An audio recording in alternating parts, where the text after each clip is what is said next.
On a stormy afternoon, a desperate widow climbed into the treehouse no one else dared to use, and up there she saw something buried in the wood that would change not only her fate, but that of an entire village hidden in the Appalachian Mountains.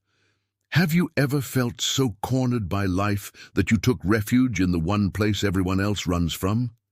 And can you imagine discovering up there a secret capable of bringing down the most powerful man in the region? This story took place in November of 1911 in a small mountain hollow in West Virginia called Black Creek, a time when a squire's word was worth more than any law written on paper. Before we continue, make sure you subscribe to the channel and hit that like button down below, because the end of this narrative will show you how even a place of fear can become a sanctuary for justice. What this woman found in that treehouse changed not just her destiny, but that of a whole community forgotten in the backwoods. And let me know in the comments where you're watching this story from. It's always special to know how far our stories travel. That evening, the sky over Black Creek Hollow had darkened in a way that sent the roosters to bed early, and the hens to huddle nervously on their roost. The clouds clung low to the pale ridges surrounding the hollow, heavy with a leaden weight, and the wind swept down through the gullies, carrying the smell of wet earth before the first drops even fell. Black Creek, which had run gently that morning, was already starting to deepen its voice, crashing harder against the rounded stones, as if to warn that no one would be sleeping easy that night. High on a small, packed dirt yard, set back from the hollow, a ramshackle board and batten cabin fought to stay upright against the wind. The cracked walls let in the cold draft that blew down from the slopes, and the poorly fitted clay shingles trembled with each clap of thunder. Inside that cabin, Amelia Vance was trying with her own two hands to hold on to a fate that insisted on slipping through her fingers just as the water was beginning to seep through the cracks in the door. She was 32, but the furrows on her face and the slight stoop of her back made it seem as if she carried a much heavier burden of years. Her sun-weathered skin always looked a little parched, like the earth during a dry spell, and her long, dark hair was always tied back in a blue scarf that had faded to near grey. Her hands were small but tough, calloused from a lifetime of cutting hay, picking beans, and washing clothes in the creek's cold water. That afternoon, those hands were trembling not just from the cold, but from fear. Water began to pool on the packed earth floor of the small kitchen, first in shy puddles, then in rivulets seeping from under the back wall, until they met in the middle of the room, forming a shallow lake where the bare feet of Michael, her youngest, splashed unintentionally. He was 4, with large dark eyes that now looked up at her, full of questions, not understanding why his mother's voice was sharper than the sound of the rain. Rose, the eldest at 11, pressed a rag against the crack in the door, trying to block the water, while Johnny, with his lean, wiry 8 years, tried to stack their few sacks of provisions on a higher shelf so the cornmeal and beans wouldn't get wet. Each thunderclap made the 3 of them jump in near-perfect unison, and Amelia felt her heart pound faster than that divine drum roll in the sky. She looked around the cabin, trying to find a better way out. The rope bed, the cold wood-burning stove, the low table, the corner where she kept their clothes in an old wooden chest. Everything seemed to shrink before the force of the water seeping in from all sides.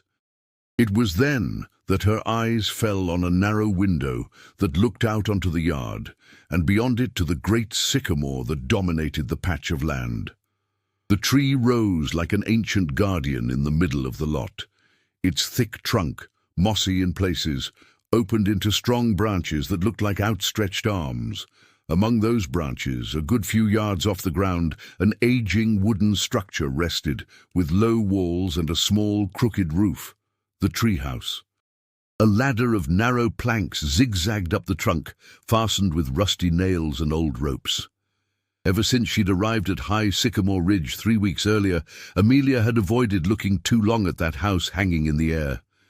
She remembered the whispered conversations at the general store, the fingers that pointed discreetly as she passed, The way Martha, the store owner, had made the sign of the cross when she heard the widow with 3 children was moving into the one place nobody wanted.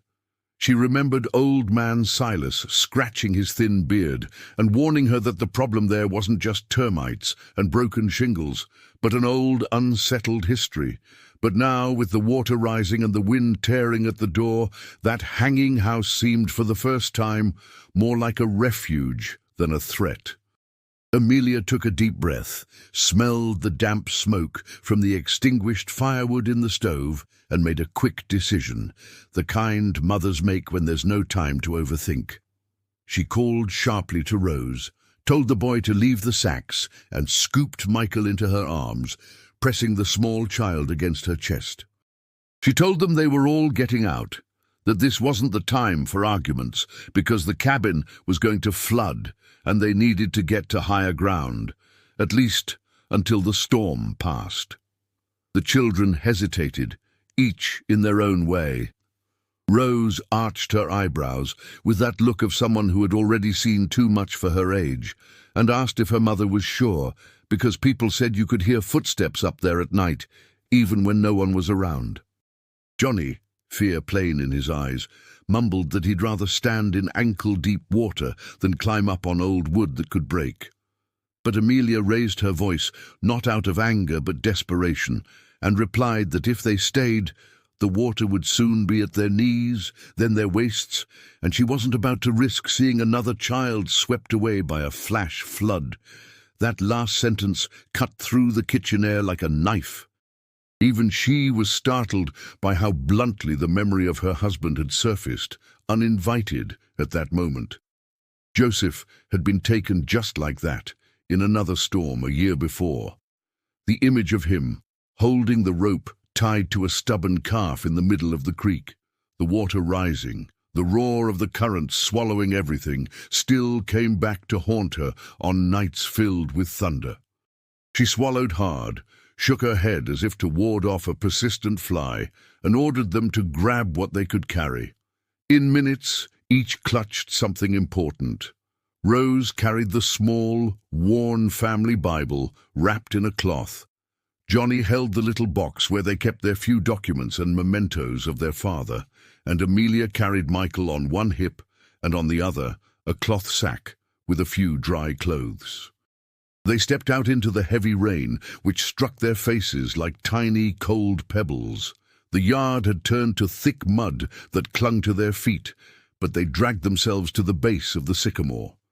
The ladder seemed even taller than Amelia remembered. Each damp wooden rung groaned under her feet. The wind swayed the planks, and the rain ran down the branches, dripping down the collar of her worn dress and streaming down her back. She felt her heart in her throat, but feigned a steady voice, so as not to betray the terror she felt of the height. She told Rose to follow close behind, watching over Johnny, and told the boy to climb slowly, but not to look down.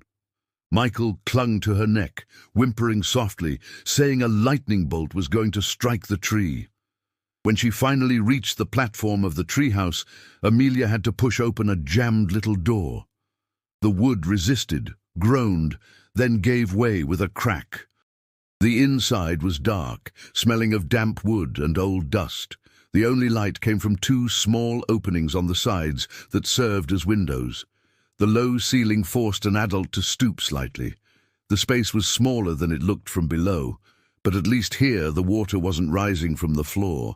The floorboards, though old, were mostly dry, with only a few spots near the walls showing signs of leaks. Amelia entered first, felt the floor give slightly under her weight, and held her breath for a few seconds, waiting tensely for a possible collapse. When nothing happened, she signaled for the children to come in. They huddled in the center of the small room, breathless, dripping water from their hair and clothes. The rain beat hard on the roof of planks and second-hand shingles, creating a continuous drumming sound, as if thousands of fingers were tapping incessantly over their heads. Outside, the thunder still boomed intermittently, making the structure tremble slightly. For a moment, all that mattered was breathing and trying to calm the children. Amelia settled Michael in a sturdy corner, sat beside him, and asked Rose to use her headscarf to dry her brother's face. She spoke in the softest voice she could manage, saying that this house was strong, that it had weathered many storms before them, and that soon the tempest would pass. She herself had no certainty of that, but she had learned over the course of her life that you don't always say what you believe. Sometimes you say what the other person needs to hear to keep from falling apart.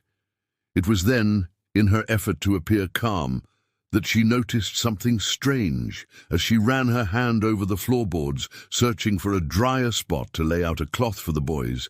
Her fingers touched a different texture. The wood there felt smoother, less worn than the surrounding area. She tapped it lightly with her fingertips and heard a hollow sound, distinct from the solid thud of the rest of the floor. She frowned, puzzled. Rose, ever observant, noticed her mother's movement and asked what it was. Amelia replied that it seemed there was a space under that board, maybe an animal's nest or just hollow wood, and warned them not to step there. But inside, something was already stirring her curiosity. It wasn't the first time she'd heard that the tree held secrets. Since she was a girl in another part of the mountains, she'd heard tales of cursed homesteads, of things buried in the trunks of old trees, of promises made at the foot of sycamores on full moon nights. She had never paid them much mind, because hunger and hard work always scream louder than any legend.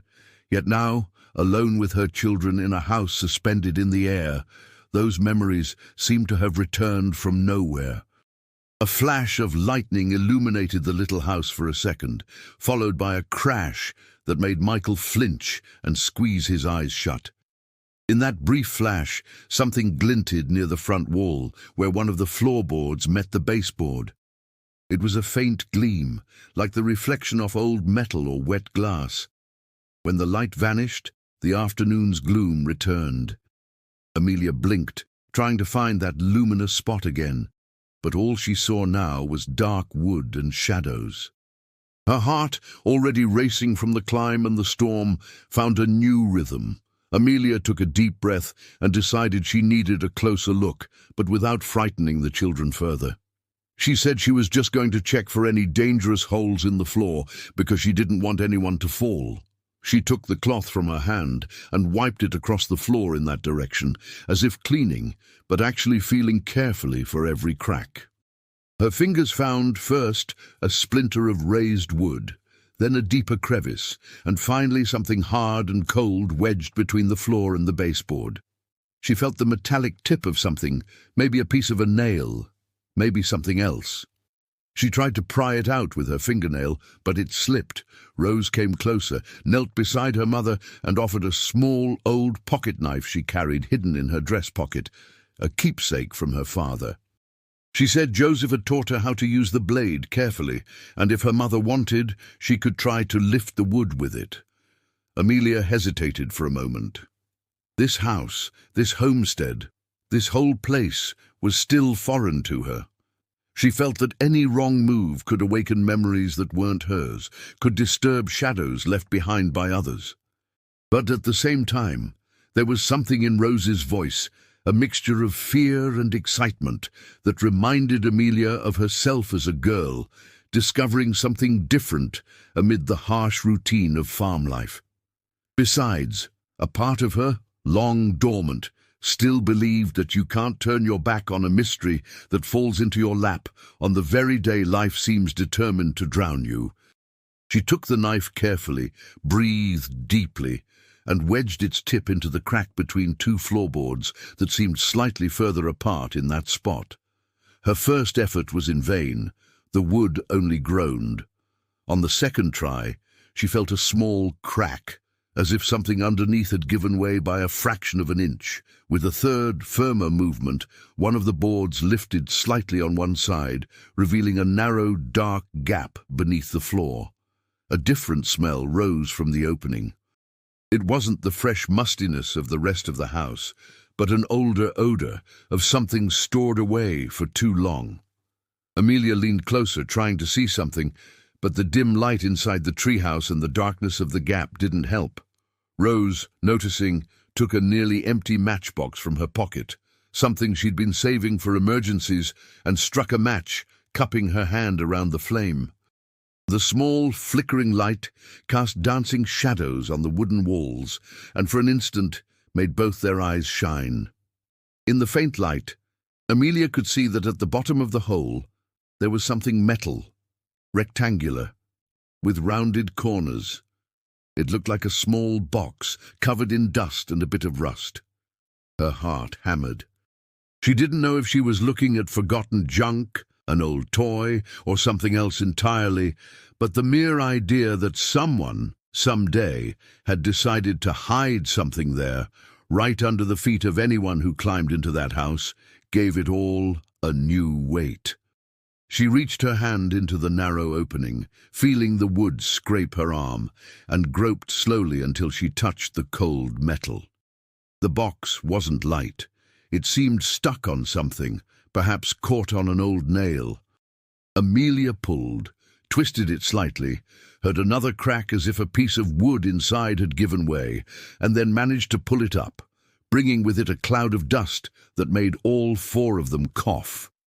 Rose let the match burn out before it singed her fingers. For a few seconds they were in total darkness, only sensing the smell of old dust and the weight of the object in Amelia's hands. She placed the box on the floor in the center of the space and waited for her eyes to readjust to the little light filtering in through the side openings. Slowly, its outline became clear. It was a small iron strongbox, rusted at the edges, but still solid. It had a simple clasp on the front, which seemed more decorative than a real lock. Amelia's fingers traced the clasp and felt a different texture right in the middle, an embossed design, almost worn away, but still visible. She ran her fingertips over the design, trying to make it out. It looked like a set of letters intertwined with leaf shapes and a winding line, like a small creek drawn there.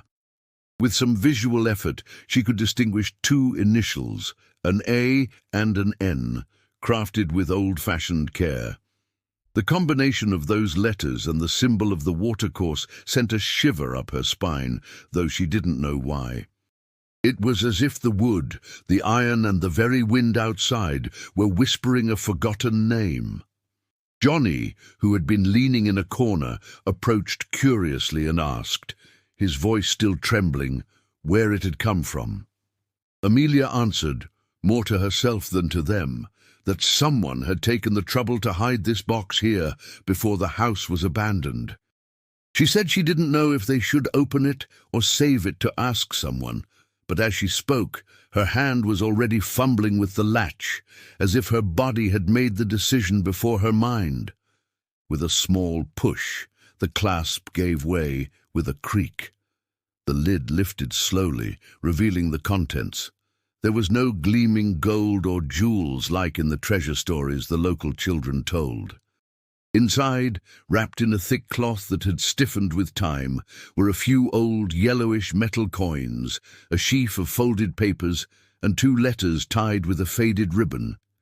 The smell that emerged was stronger, a mix of rust, old paper, and the faint trace of some long-vanished perfume. Rose's eyes widened at the sight of the coins, and she asked if they were worth a lot of money. Michael, not quite understanding, just repeated the word money and smiled for the first time that night, as if he'd heard an invitation to a world where things would be easier. Johnny, with a different kind of curiosity, pointed to the papers and suggested they might be love letters or prayer requests. Amelia, however, felt the weight of the documents differently. It wasn't just curiosity, it was as if she suddenly held the key to a door she never knew existed. She picked up one of the letters carefully, afraid of tearing the fragile paper. She unfolded it slowly, revealing a beautiful, old-fashioned cursive script full of flourishes.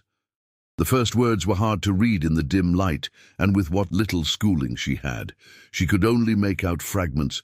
My son, last will, the lands, the creek. Her heart sped up again. She felt a mix of fascination and desperation, knowing there could be something very important here, yet finding herself unable to decipher it alone.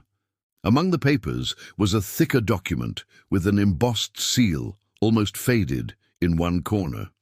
On this sheet, even with difficulty, she identified phrases like last will and testament and a name written out in full, Arthur Nolan. As she read it aloud, stumbling over the syllables, Amelia noticed Rose flinch and look at her differently, as if that name had stirred something hidden in the conversations of adults. It was Rose who remembered in a low voice that at Mass the previous Sunday, the priest had briefly mentioned an old benefactor of the region, Major Arthur Nolan, when speaking of those who had helped build the church's main altar decades ago. She said she'd also overheard Old Man Silas at the general store remark that the homestead where they now lived had once belonged to an old Nolan, a distant relative of important people. The connection between the name on the paper and the scattered stories from the past made the small space of the treehouse feel even smaller, as if the walls were closing in. As the wind outside howled through the sycamore leaves and the storm continued its course, Amelia felt she wasn't just sheltering from the rain with her children.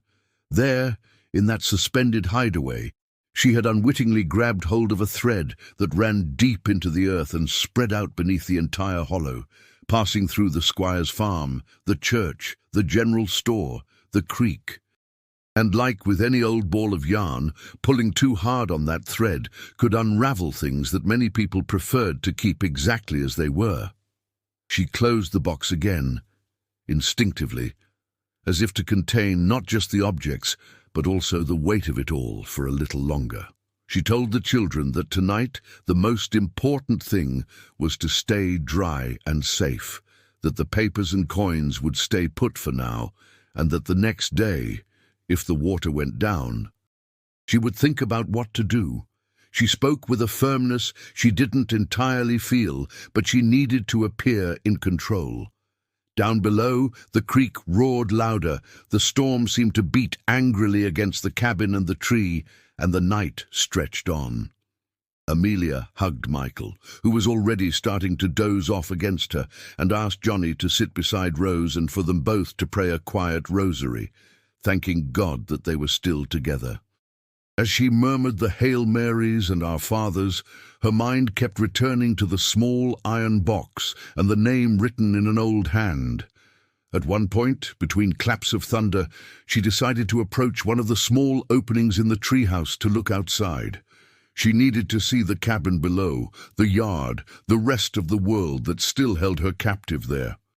She pressed her fingers against the cold, damp wood of the makeshift window, peered through the crack, and saw the darkness cut, from time to time, by lightning that sketched for a second the gnarled silhouette of the sycamore and the outline of the small, muddy lot. In one of those flashes, however, something else caught her eye. Further on, near the fence that separated High Sycamore Ridge from the dirt track leading to the hollow, a shadow stood motionless. It wasn't a branch, or a trunk, or a rock. It looked like the shape of a man on horseback, unmoving, facing toward the house. The next instant, the darkness returned, and she could see nothing. She waited for the next lightning flash, her heart in her mouth, and when the light split the sky again, she could have sworn she saw the same outline, slightly closer, still motionless, as if watching. A chill different from the rain ran down Amelia's spine. This was no figment of legend, no ghost from an old story. Whoever was out there, under the storm, watching the homestead in the dead of night, had flesh, bone, and purpose. She backed away from the window, pulled her children closer, and without saying a word, so as not to feed them another fear, she understood for the first time that the box hidden beneath the treehouse floor wasn't just a forgotten secret. It was something that somehow was already being sniffed out by watchful eyes in the darkness, and that, from this night on, there would be no more pretending that High Sycamore Ridge was just a poor shelter where life had cornered her. It was also the beginning of a story that many important people would prefer was never told.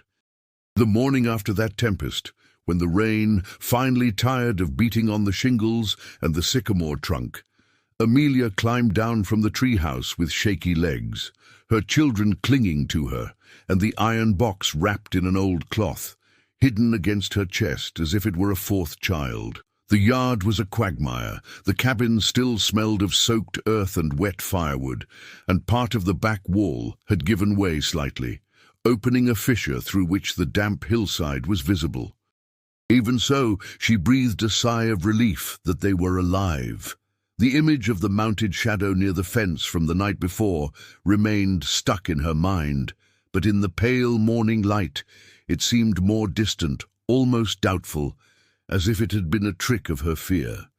The following days passed in a mix of exhaustion and suspicion.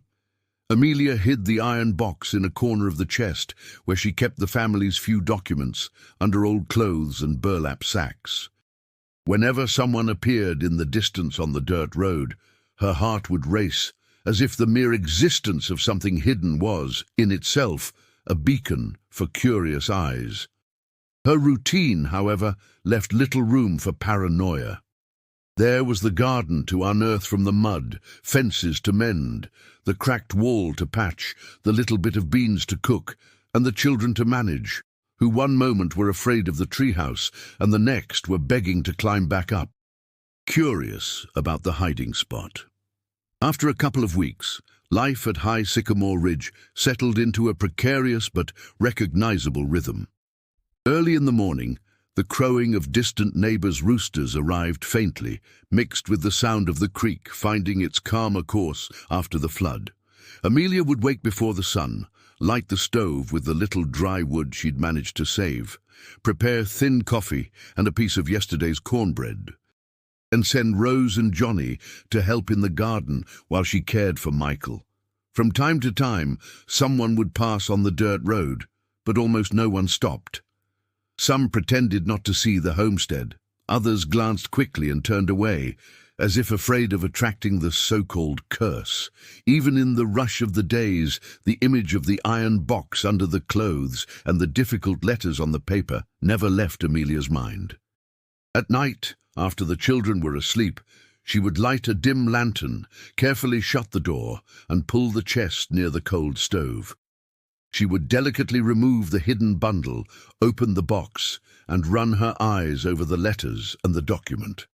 She read what she could, stumbling over the more complicated words, repeating in a low voice terms she had never used, as if the language wasn't her own.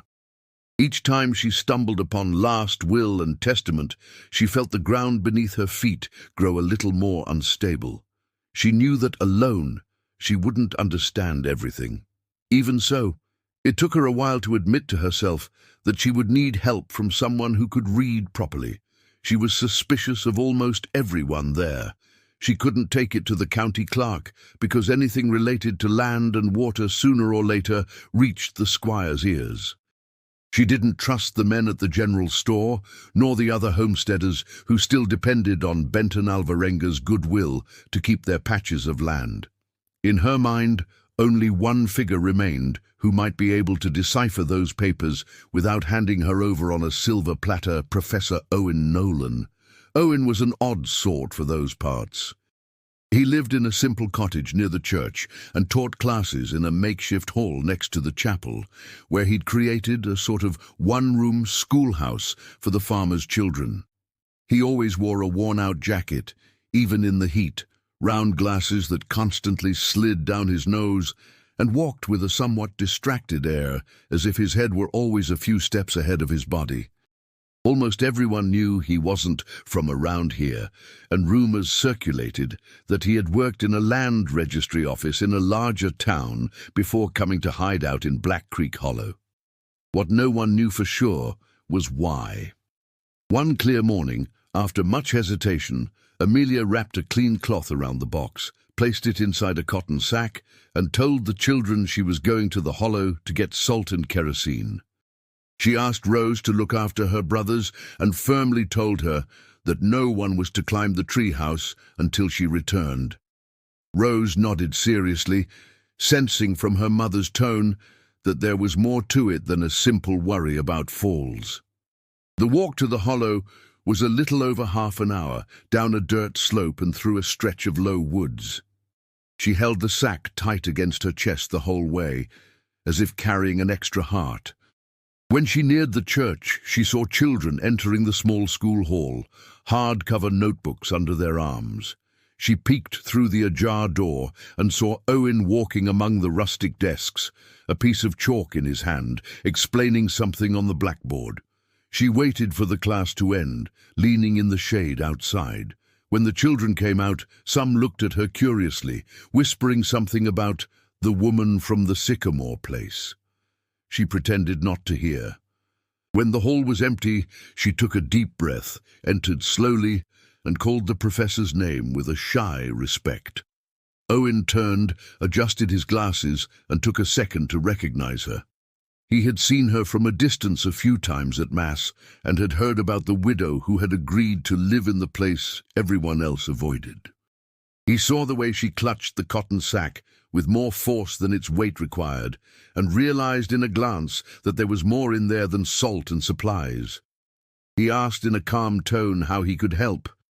Amelia explained, choosing her words carefully, that she had found some old papers in a hidden part of the treehouse on the homestead where she was living. She told him, without many details, about the storm, the hollow floorboard, the iron box. She said she couldn't properly read the looping script and needed to understand what it said, because she felt in her heart that it wasn't a small matter. She mentioned the name written in full, Arthur Nolan, and watched, almost surprised, as Owen's face lost some of its color when she pronounced those syllables. The professor asked her to show him. Amelia, with a care mixed with fear, took the box out of the sack and placed it on the worn wooden desk. When Owen opened the lid and saw the sheaf of papers, the old coins and the tied letters, something in his gaze changed. It wasn't just curiosity, it was recognition. The touch of someone who had dealt with that kind of paper, that kind of handwriting, that kind of secret before. He first picked up the thicker document with the embossed seal and ran his eyes over the lines with practiced speed. With every word he read, his jaw tightened a little more. There they were, terms he knew well: last will and testament, lands of high Sycamore Ridge, right to the use of the waters of Black Creek, beneficiary families, prohibition of any diversion of the watercourse that harms the community. There, at the bottom of the page, was the signature of Major Arthur Nolan and a mention of witnesses whose names Owen recognized from other deeds. For a moment, the school hall seemed to spin around him. He ran a hand over his face, took a deep breath and had to sit down. Amelia, not understanding the full gravity of what she held, asked in a whisper if it was just an old document, or if it could cause trouble. Owen answered with an honesty betrayed by his own tone. It could cause trouble, yes, but not just for her. He told her in pieces that years ago, young and ambitious, he had worked in a land registry office in a neighboring county.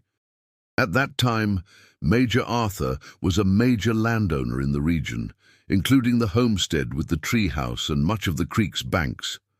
With his health failing and no sons willing to work the land, the old major had decided to draw up a detailed will, leaving a significant portion of his lands to be divided among farming families who had worked for him for years, and stipulating that the creek's water could not be diverted in a way that would harm the smallholders. While the major was arranging this, a then young and already clever Benton Alvarenga was maneuvering on the sidelines. He had interests in the land and the water, and along with influential people, began to pressure the registry office to have the final will adjusted in his favor. Owen, at the time, had been one of those who transcribed the document under orders from his superiors until a new version, with very different clauses, was the only one to officially reach the authorities.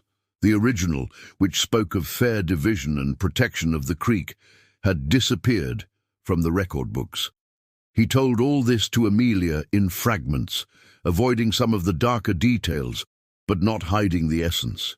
He said that ever since, he had carried a shame that followed him like a shadow, and when things began to crumble around him, he decided to leave town and take refuge in this forgotten hollow, trying to do some good by teaching children to read and write, as if that might one day tip the scales in his favor.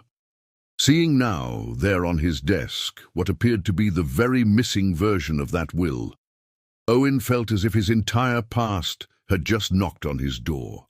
He explained to Amelia that this paper wasn't just an old curiosity. It was written proof that Squire Benton Alvarenga had been profiting for years from fraud. If this came to light in the right way, it could force a review of property deeds, could compel him to return land, to share water. But it could also provoke a ferocious reaction from someone with so much to lose. Amelia's head spun. On one hand, the mother's heart that thought of her children, the cold nights, the scarce food, the growing debt at the store.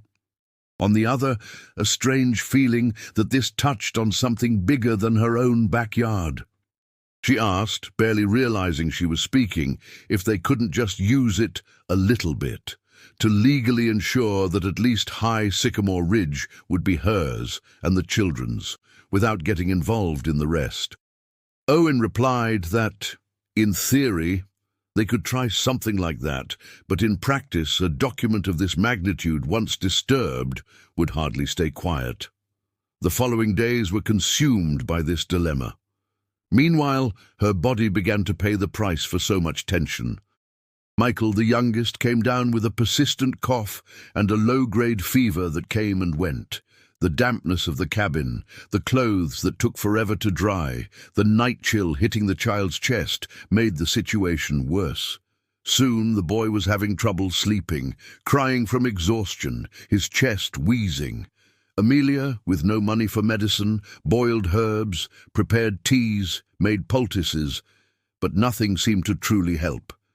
On a trip to Martha's general store, she heard, almost like a sentence, that her credit had reached its limit. They already owed too much for flour, salt, kerosene, and a little sugar, and the store couldn't support people who didn't turn a profit.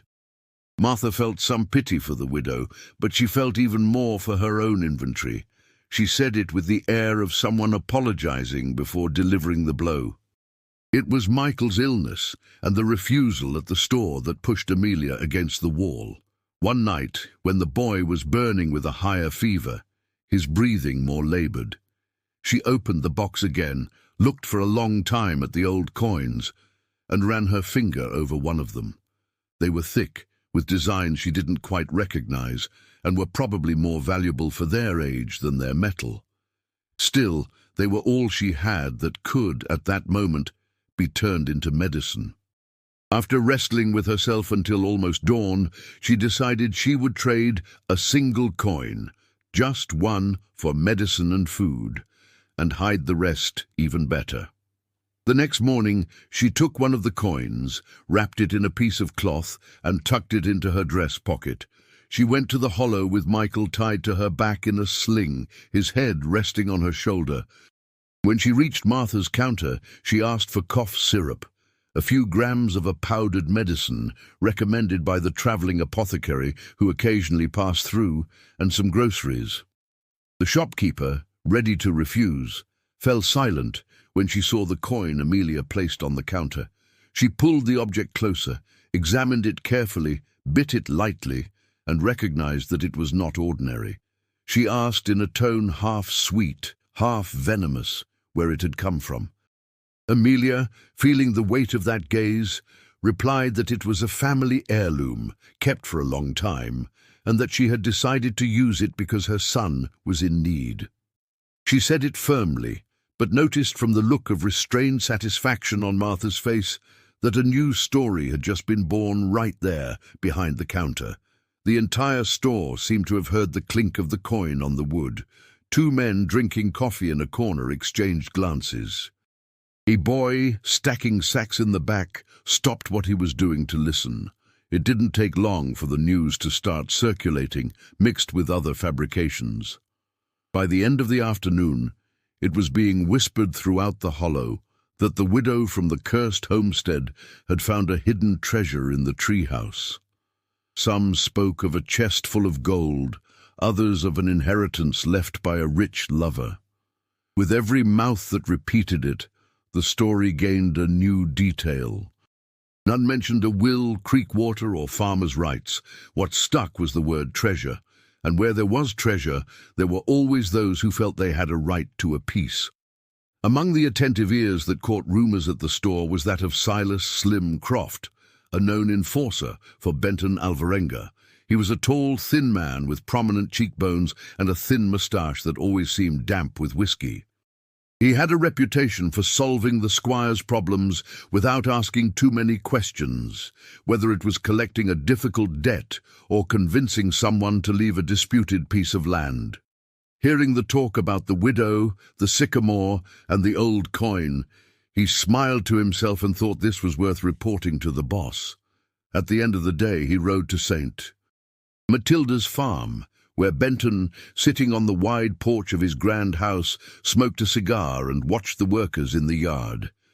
Slim told him what he'd heard with rich detail and a bit of his usual exaggeration, talking about an iron box, a treehouse, a homestead nobody wanted before. He added from his own imagination that perhaps therein lay the reason for all the old tragedies connected to that place, people killing and dying over hidden money.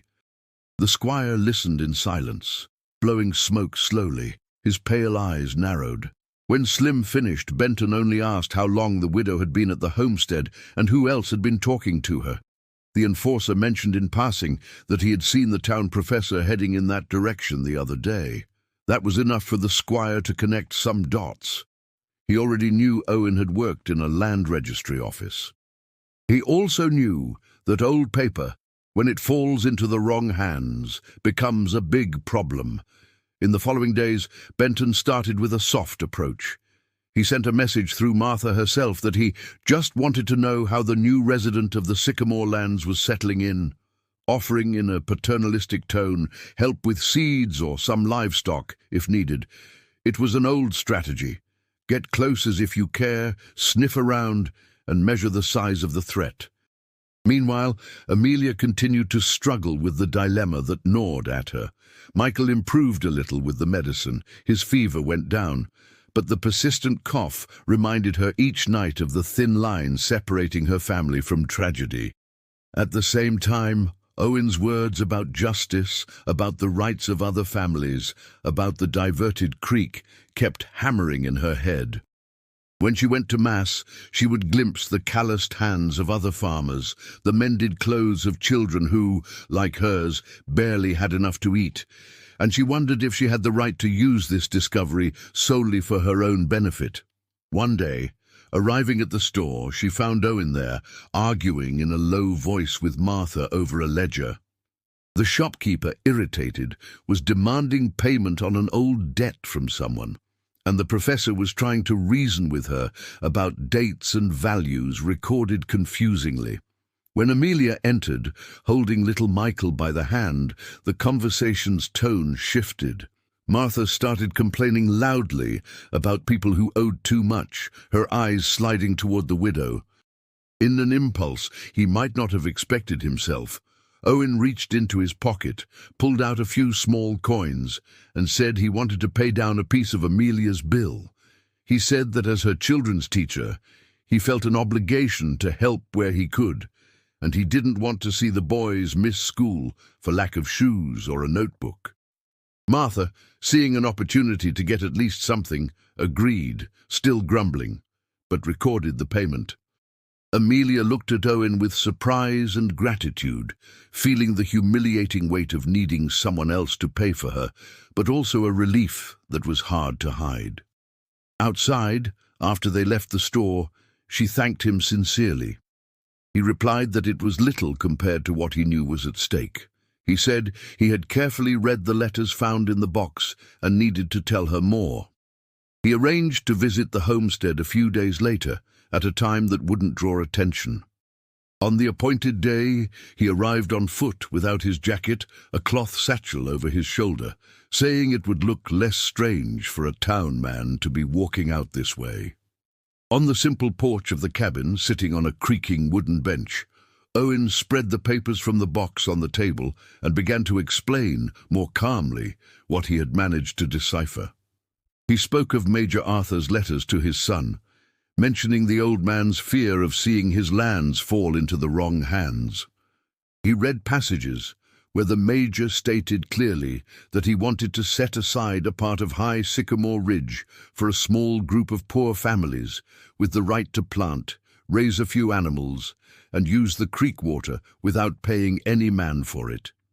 He also recounted that the original will mention the construction on that very plot of a house to serve as a school and a place of healing for the sick, with basic remedies and a trained caregiver. When Amelia heard this, she instinctively looked at the space next to the sycamore, where today there was only sparse brush and the remains of a fence. For a brief moment, she imagined a simple white house there, children running into it with notebooks, someone distributing teas and ointments to old folks in pain. The image brought a tightness to her chest, a kind of longing for what had never been. It was in one of these moments of explanation that the story's climate called for a gentle pause, and right here, a direct request to the listener fits naturally. If you're enjoying this story, leave a like and share it with someone who needs to believe that even the most hidden secrets can be used for good. After that brief respite, their conversation plunged back into the heavy part. Owen spoke of the contradiction between what was written there and what had actually happened after the Major's death. Benton Alvarenga taking control of almost everything, diverting the creek to fill his farm's ponds, and gradually pushing out smallholders who had no deeds. He revealed that the Nolan surname, which they now saw on the paper, was the same as his own distant relatives, though the blood tie was remote and had never brought him any benefit. Only the awareness that he was involved, however indirectly, in that family's history. As they spoke on the porch, Slim Croft approached from the side of the property, unannounced. He had decided, on the squire's orders, to visit the widow and see for himself what was going on. He arrived slowly, feigning casualness, and stopped a few yards from the cabin, leaning against a tree trunk as if just resting. Amelia was the first to notice him, her heart pounding as she recognized the silhouette that resembled the shadow from the night of the storm. Slim introduced himself with a crooked smile, saying he was a trusted man of the squire's and had come to see if she needed anything, living so far out. He spoke in a tone too gentle for a man with his reputation, letting slip words like help, protection, safety. His eyes, however, never stayed still, scanning the yard, the cabin walls, the base of the sycamore, as if searching for something he couldn't yet define. Upon seeing Owen at the table, the enforcer's eyes narrowed. He remarked, half laughing, that he didn't know the professor was giving private lessons now. Owen retorted with a dry cordiality, saying he was just visiting a student's mother. The ensuing conversation was a game of veiled words. Slim hinted at having heard stories of treasures, of old coins circulating, of old documents that sometimes misled people, making them think they had a right to things they didn't. At one point, the enforcer let drop, almost casually, that the treehouse was old and dangerous, and it would be a shame if a child climbed up and the wood decided to give way. The words hung in the air, thick with the scent of a clear threat. Amelia felt her blood run cold. She understood, in all the unsaid words, that any false move could cost her dearly, not just for herself, but for her children. After Slim left, leaving behind a short laugh and a warning that the squire just wants peace as long as nobody gets any funny ideas, the afternoon seemed darker than it was. Owen sat in silence for a time, staring at the box on the table. He then said that from now on things would get more dangerous. The squire knew something was afoot, even if he didn't know exactly what, and when a man like him smells a threat, he doesn't usually stand still. The bond between Amelia and the professor from that day on deepened not just out of necessity, but from a mutual recognition of vulnerability. At night, he began to appear at the homestead now and then, always taking less obvious paths, to continue reading the letters and plan what to do. In return, she began sending Rose and Johnny to school more often, seeing it as an investment in the little future she could immediately secure. During one of these visits, sitting again on the porch, Owen recounted his own downfall in more detail. He described, in a voice hoarse with shame, the day he signed as a clerk the entry that recorded the falsified will.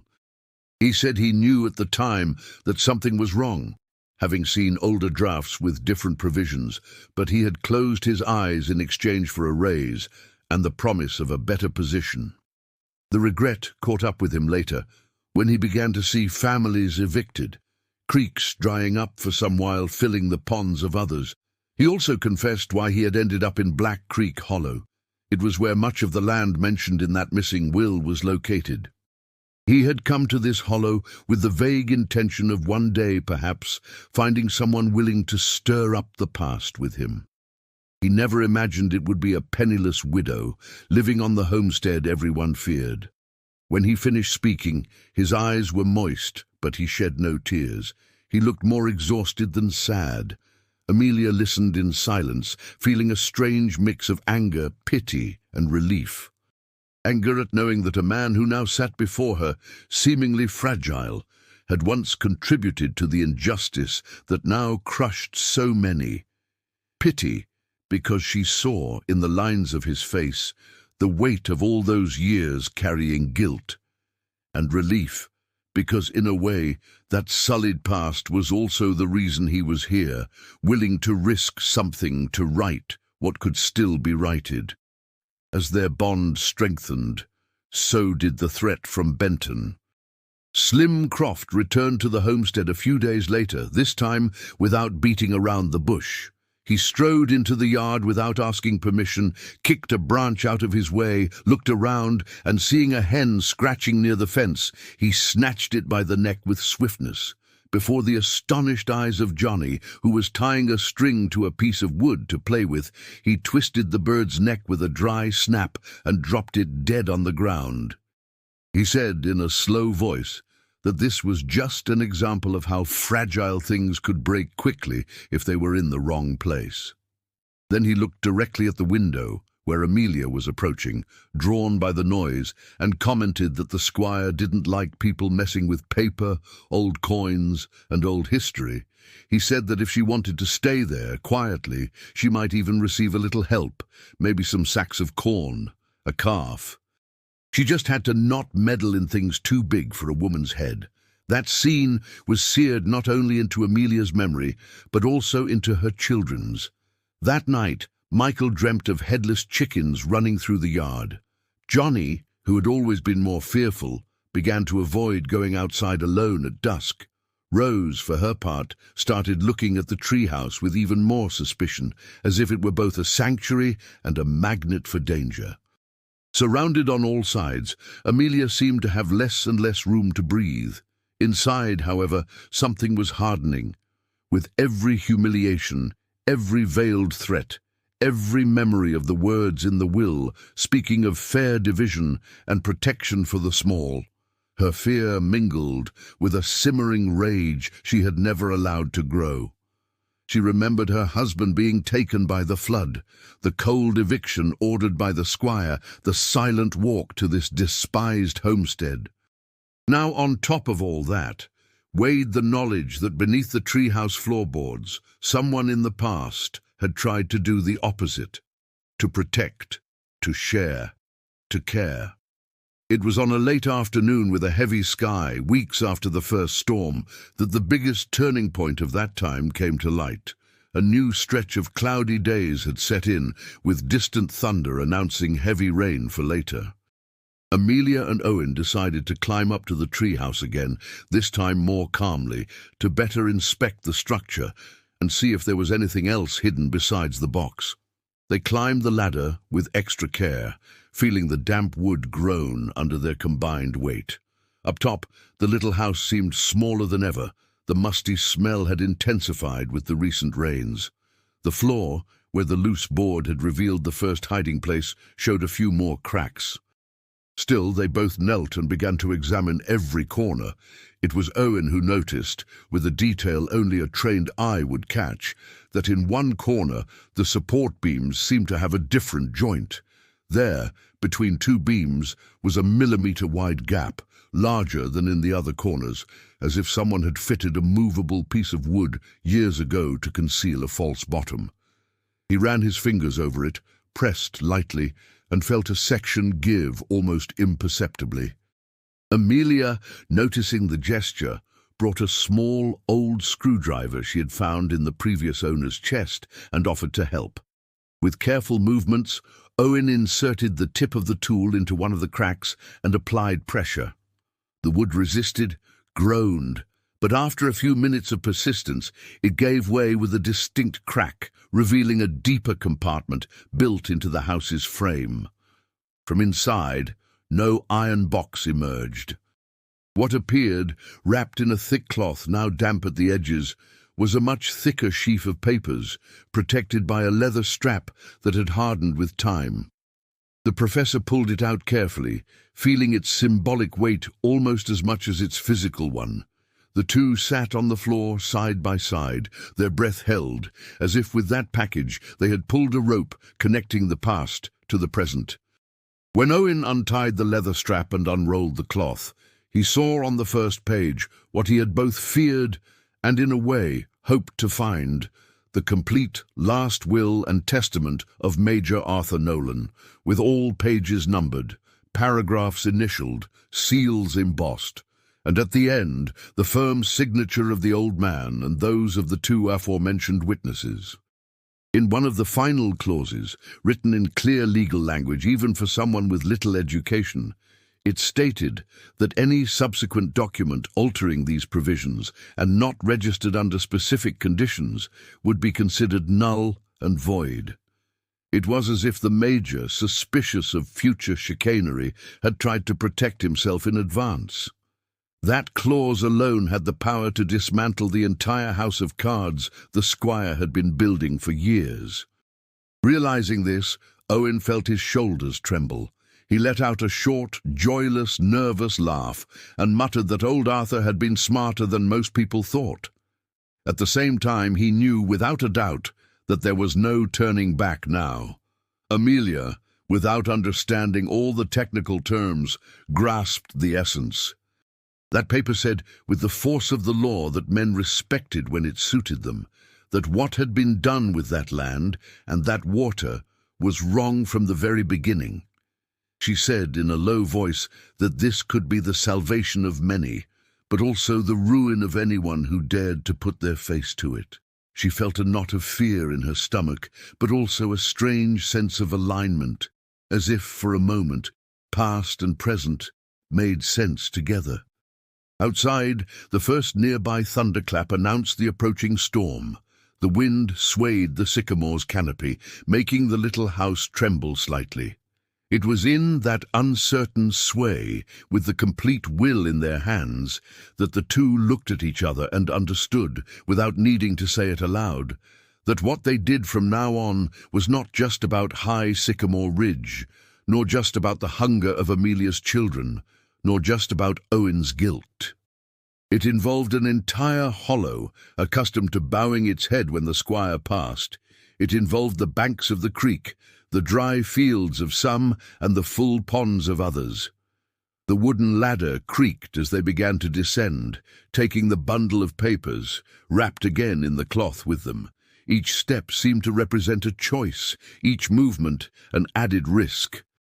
But deep down, between the growing noise of the rain and the distant roar of the creek, there was, for the first time in a long while, a thread of hope mixed with the fear. And it was this thread that, without quite knowing how, they were beginning to pull, despite all the consequences it might bring. News that the widow of Sycamore Ridge was receiving frequent visits from the professor began to creep through the hollow like wind through a crack in a door. No one knew exactly what they talked about, but everyone had a version ready. Some said Owen was teaching Amelia to read so she could sign papers without being cheated. Others swore he had his eye on the widow, and a wedding was surely next. And then there were those who, more maliciously, whispered it had to be about an inheritance, about a deed, about paperwork that involved land. These whispers, light as they were, eventually reached the heavy ears of Benton Alvarenga. The squire, accustomed to knowing everything before anyone else, began to assemble the puzzle his own way. On one side, the old coin that had mysteriously appeared at the store. On the other, the persistence of a former land registry clerk in frequenting the most infamous homestead in the region. And in the middle, the forgotten name of Major Arthur Nolan, whom he himself had helped bury years ago, along with an inconvenient will. Sitting on the porch of his grand farmhouse at St. Matilda's, his boots propped on the railing and a cup of strong coffee in hand, Benton summoned Slim Croft and asked, point blank, if the enforcer was sure he hadn't seen any papers on his visits. Slim replied that he had, in fact, seen the professor leaving the homestead one day with a bundle under his arm, but he couldn't get close. He added, sweetening his report, that it could have just been school books, but if the boss wanted, he could find a way to learn what it was. The squire was silent for a time, gazing at the horizon.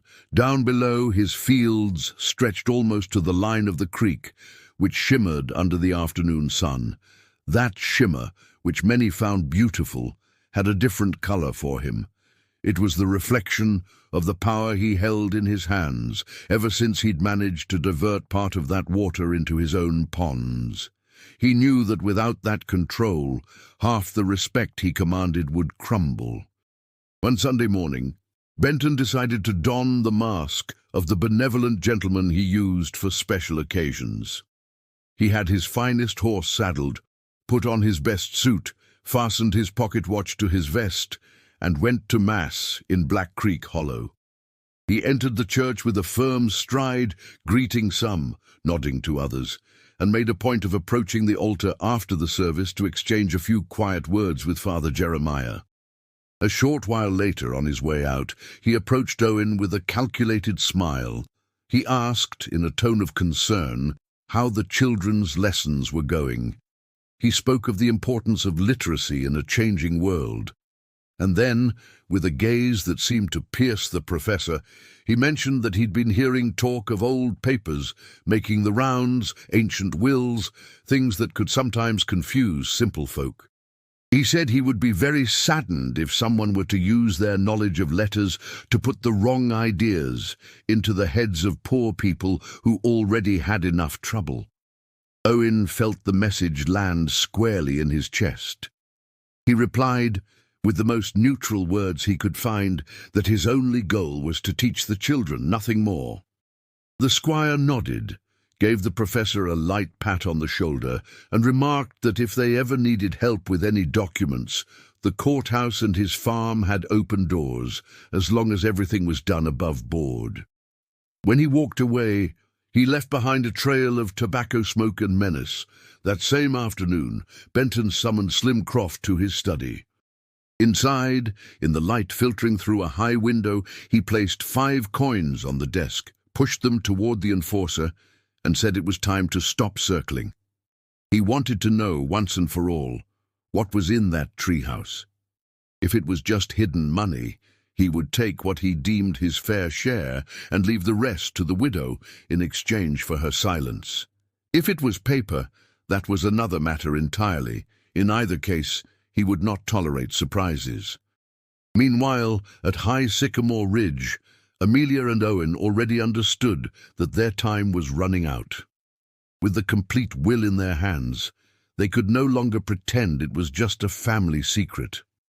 They needed to figure out how to bring the truth before people who had the power to do something without being crushed in the process. One night, under a faint moon, sitting on the porch with the lantern nearly out, they devised a simple but daring plan. Owen would make copies of the will, using the little ink and quality paper he still had from his registry days. One copy would go to Father Jeremiah, another to Sheriff Brody, and a third would be sent secretly via the train station in the next town to the judicial authorities at the county seat. The idea was that by the time the squire realized the matter had spread, he would no longer be able to cut off all the loose ends. To do this, the professor spent several sleepless nights locked in the schoolhouse, copying line by line, careful not to miss a single detail, a single clause. With every word he wrote, he felt a mix of shame and relief. It was as if he were rewriting his own history while transcribing another's. When he finished the third copy, his hands ached and his eyes burned, but his heart beat differently. On the day he decided to speak with the priest, Owen waited for the church to empty after Mass. He called Father Jeremiah into the sacristy, closed the door, and placed the sheaf of papers on a simple table. He explained in summary where they came from, who had hidden them, who had found them. The priest, a man who knew well the weight of poverty on his parishioners' backs, read excerpts of the will in silence, his lips tightening as he saw the names of old local families and the clarity with which Major Arthur had intended to benefit the common folk. Jeremiah was not a fighter, but neither was he blind. He understood this touched on more than just devotion. He said he would keep one of the copies in a safe place, away from the squire's eyes, and that if he were ever called to testify, he would not lie. He wouldn't lead a rebellion, but he wouldn't play the part of a silent accomplice either. For a priest accustomed to avoiding conflict with the powerful, that was a great deal. With the sheriff, it was more tense.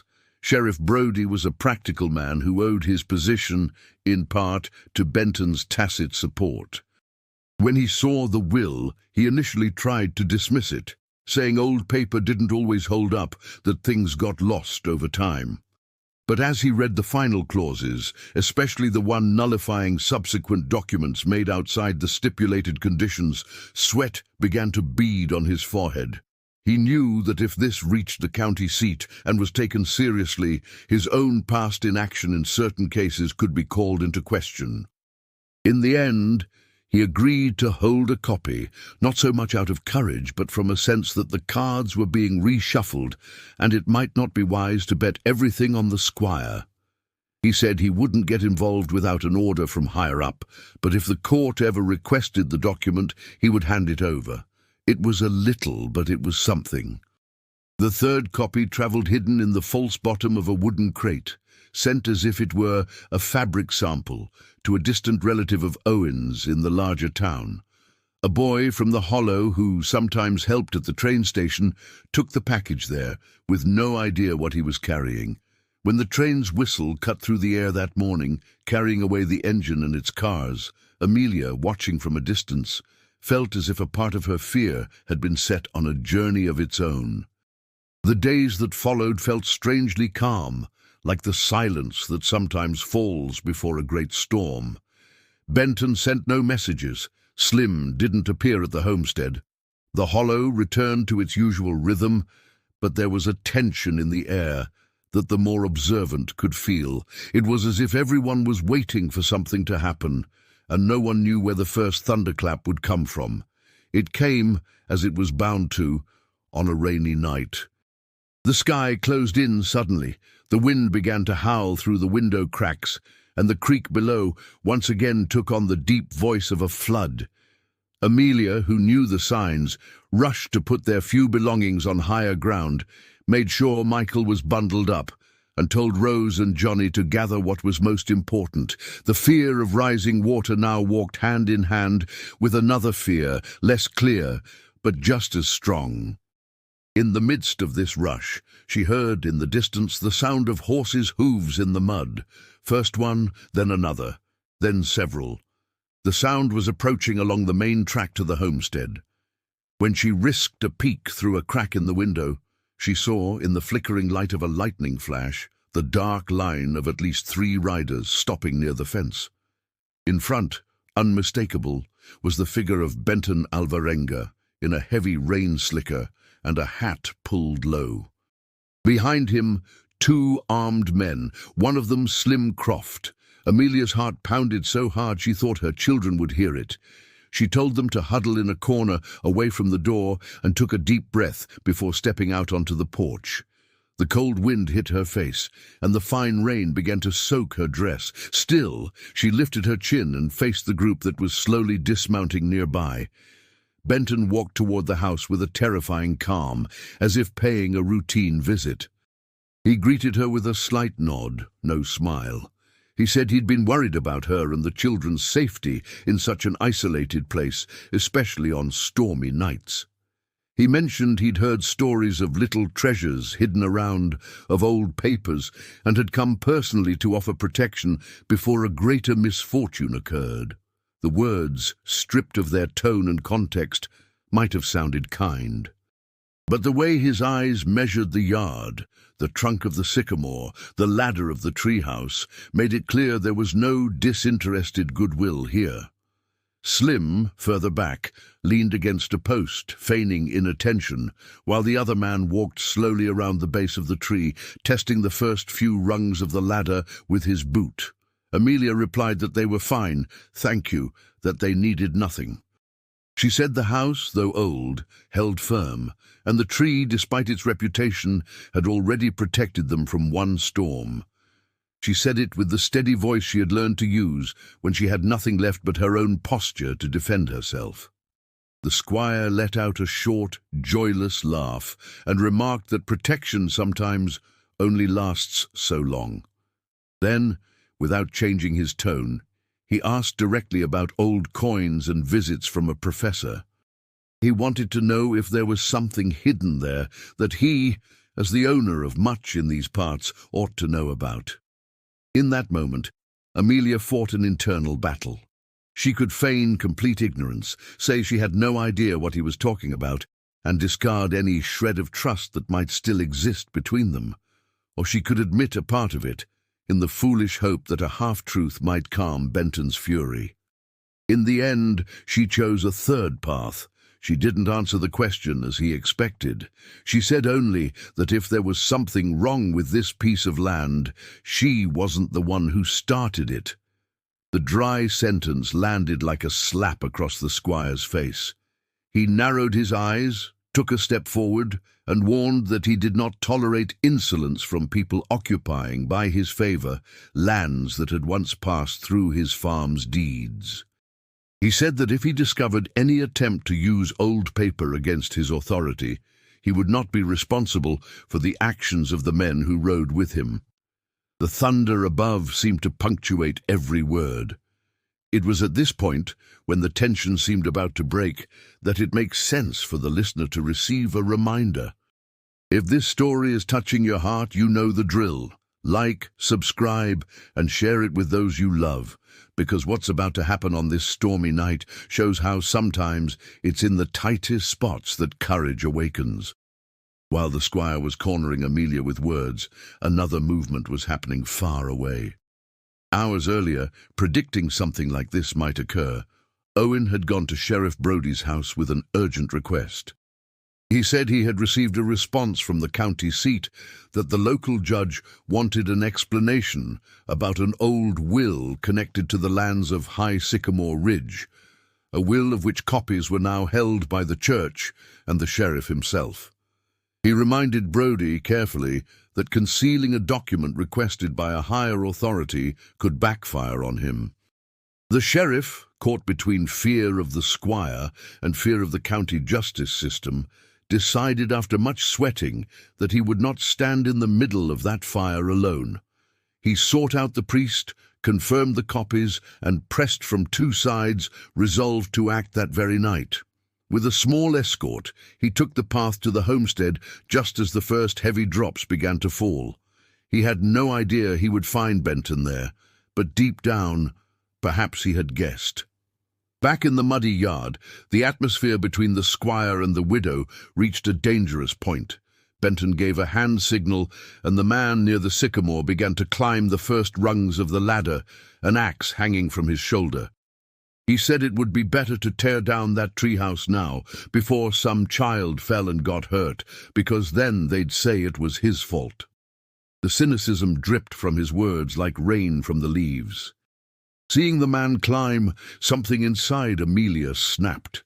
She screamed that no one had the right to touch that tree without her permission, that this piece of land was no longer a simple appendage of his farm, that she had written proof the homestead was intended for another purpose. The words came out in a torrent, stronger than she herself imagined. Benton, hearing them, lost his veneer of cordiality for good. In a fit of rage, he took another step forward, raising his hand as if to grab her arm, when a new sound joined the rain and thunder, the hurried trot of more horses arriving, accompanied by voices shouting to clear the way. Moments later, Sheriff Brody appeared, soaked, followed by two poorly equipped but still armed deputies, and by Owen, who was right behind on foot, out of breath. Their arrival froze the scene for a moment. The enforcer stopped on the third rung of the ladder. Benton took a half-step back, surprised by the sheriff's audacity to meddle in what he had, until now, considered a domestic matter. Brody, taking a deep breath, announced in a voice he tried to make sound confident that he was there in the name of the law to investigate a complaint related to old documents tied to these lands. He said he had in his possession, stored in a safe place, a will of Major Arthur Nolan's that directly conflicted with the deeds in the squire's name. He added that word had already come from the county seat that this document was to be taken seriously, under penalty of nullifying subsequent acts. He said all this without looking directly at Benton, but he didn't look away when he finally did. The squire tried to laugh it off, calling it a provincial sideshow. He claimed he had always held his lands legitimately, that any old will should have been honored at the time, and that showing up with old paper decades later was not the act of serious people. However, when Owen, trembling, pulled one of the copies of the will from inside his shirt and asked the sheriff to read a specific clause aloud, the mask began to crack. Brody, his voice choking at first, read before everyone the part that declared null and void any subsequent document not registered in the presence of the named witnesses, who were already dead by the time the squire's deeds were drawn up. He also read the list of families cited as beneficiaries of simple plots on the lands of High Sycamore Ridge, mentioning surnames that many there had known for generations. When some of the Hollows residents, who had followed the sheriff out of curiosity and fear, heard their own surnames spoken, they exchanged astonished glances. People passing on the road stopped in the mud to listen better, sheltering under cloaks and hats. The news, in the form of words read aloud, began to spread faster than the water across the yard. Benton tried to react in his own way. He called it all a misunderstanding, accused Owen of forgery, threatened the sheriff with consequences if he persisted in this charade. But he slowly realized the ground was no longer his alone. This wasn't the porch of his grand house. It was a homestead yard in the rain, before people who were beginning for the first time in a long time to see a crack of justice. Father Jeremiah, who had followed the sheriff, fearing the worst, approached cautiously and confirmed with the quiet authority he still possessed that he had indeed received an old document, long kept, that matched the copy the sheriff now held. He said he didn't know what the legal outcome would be, but that before God, the Major's will had been different. And as the shepherd of this community, he could no longer pretend he didn't know of this testament's existence. Cornered by the law from outside, the priest from within, and the gazes of the farmers looking up at him from below, Benton felt perhaps for the first time the weight of being in the minority in a place where he had always seen himself as the one and only. He tried one last gambit, saying that until everything was decided in the larger town, these lands would remain under his administration, and no one should get their hopes up. But it was no longer the same voice. There was a tremor at the edges of his words. The sheriff, seizing the sliver of courage he had found, declared that until the matter was officially resolved, no one would tear down the treehouse, no one would touch the homestead's fences, and no one would threaten Amelia's family. He said this, looking directly at Slim Croft, who gripped the handle of his machete but ultimately took a step back when he realized that besides the two deputies, there were more than a dozen men from the hollow standing there, lanterns in hand, ready not necessarily to fight, but at least to bear witness. The storm continued its course that night, but the greater confrontation, the one that truly mattered, had already taken place. The squire, drenched, mounted his horse with a brusque movement and rode off without a goodbye, his enforcers in tow. Left behind was a trail of churned mud and a strange feeling that something enormous had shifted, even though the houses, the trees and the creek remained in the same places. In the months that followed, the story of Major Arthur's will left the confines of the hollow and reached the desks of the county seat. Documents were requested, compared, overturned. Benton's reputation suffered deep scratches. Some tried, behind the scenes, to quash the case, but the existence of copies in different hands made any convenient disappearance difficult. The process was slow, full of starts and stops, like anything involving paper, seals, and stamps. Meanwhile, life at High Sycamore Ridge began to change in small but steady steps. Amelia, without understanding all the legal proceedings, began to be seen in a new light. She was no longer just the widow who had accepted the cursed place. She was, gradually, the woman who had the courage not to sell her secret for the first price offered. People who once avoided passing the homestead now stopped to ask how the children were, to offer a plant cutting, to share a family memory related to the Nolan name. Michael's cough got better, Rose grew up with a different sparkle in her eyes, and Johnny stopped jumping at every noise in the yard. The three of them started attending Owen's school more regularly, and he, in turn, finally stopped hiding behind his past. He began to speak aloud, occasionally, to the older students about the importance of knowing how to read precisely so you wouldn't be cheated on paper. When the decision finally came from the county seat, on an official paper brought by a messenger on horseback, the entire hollow seemed to hold its breath.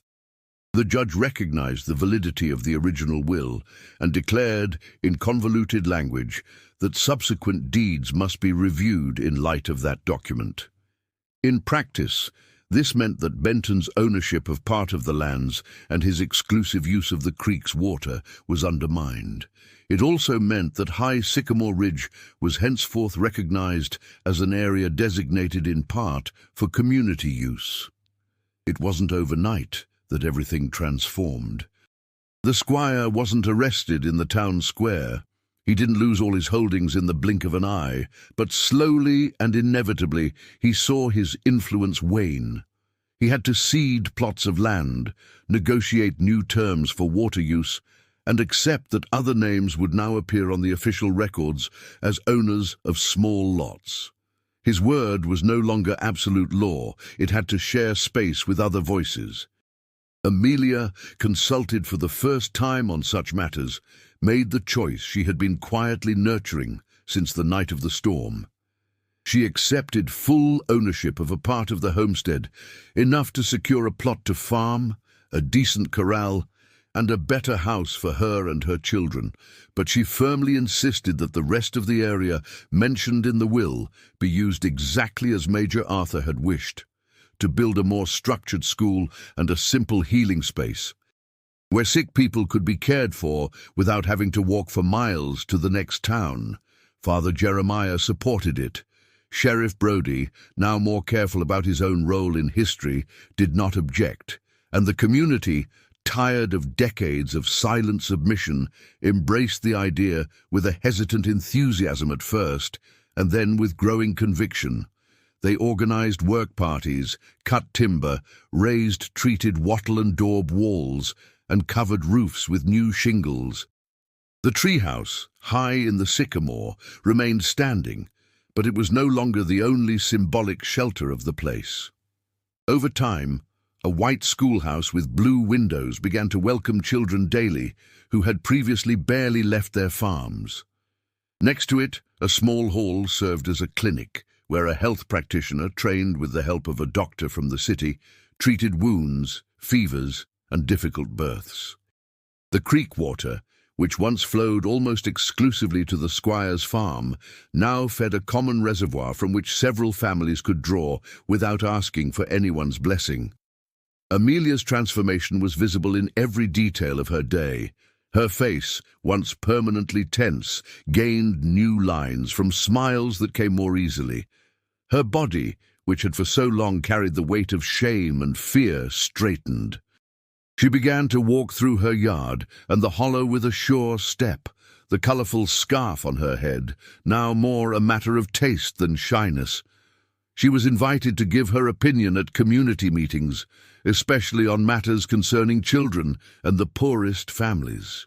Owen, for his part, found a concrete form of redemption. He officially took on the role of head of the new school, not just teaching literacy, but also, through his own story, the value of taking a stand. He gave up drinking with a determination that surprised even himself. On full moon nights, he would sometimes sit on the porch with Amelia, and they would talk at length about the past, the present, and what could still be done.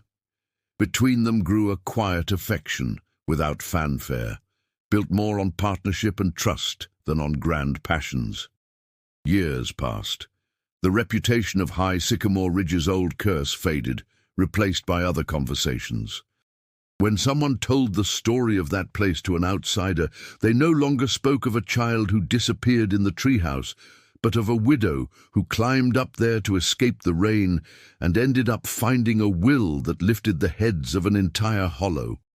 On an autumn evening, many years after the first storm, the sun set behind the pale stone ridges, painting the school walls orange and gilding the sycamore's canopy.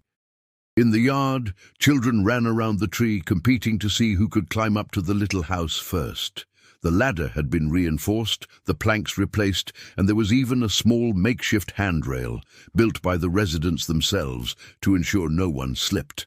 Amelia, her hair now streaked with white, sat on a wooden bench in the tree's shade, watching a bright-eyed boy, her grandson, climb step by step.